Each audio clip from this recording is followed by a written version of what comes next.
it just tends to split and tear apart and stuff like that.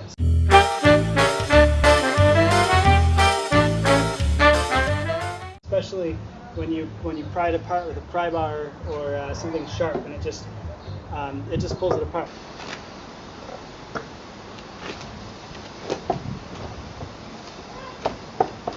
Okay, so I've got my bricks underneath this one, and I think this one will be more difficult than that one. So I'm going to drop this big piece of cement onto the pallet, and I want to put something on there to protect it so that I don't ruin the next piece. So I'm just going to, this is what I'm going to drop the cement on, and I just want to make sure I keep my toes out from underneath it when I do this.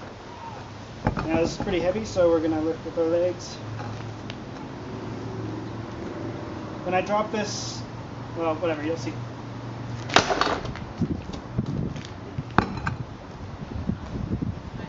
So I guess you also don't want too much space in here, because then you would break this board when at this point.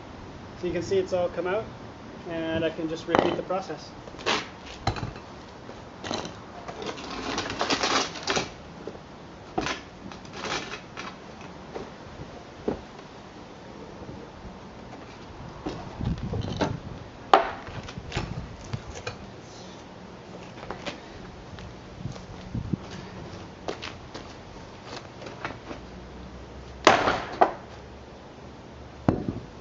And it comes out pretty cleanly.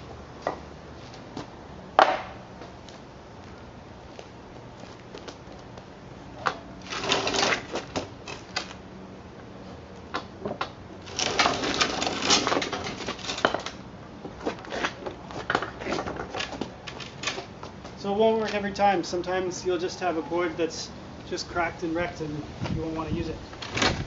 It'll work a lot more often than just the hammer will. You can see just hitting it like that isn't as good. You really need to drop something heavy on it, like a cinder block.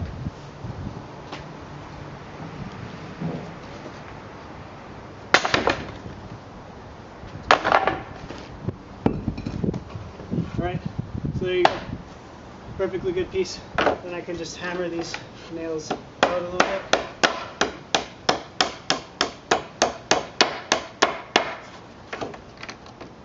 And just pull them like normal.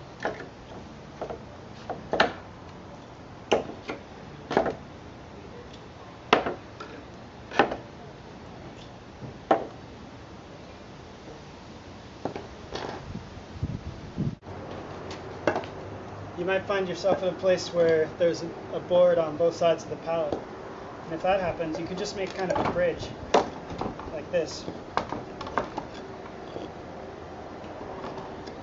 And so we can do it here.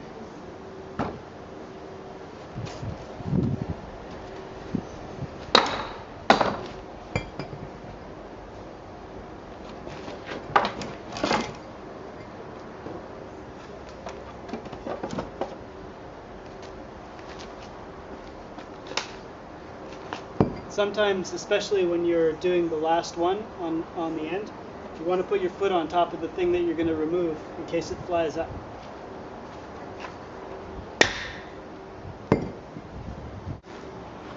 So for one pallet, I got these pieces here. 4 2x4s, they have a lot of holes in them, of course. And all of this, 1, 2, 3, 4, 5, 6, 7 boards. And almost all of them are intact, except for I think there was a knot in the end of one, so it didn't work so well.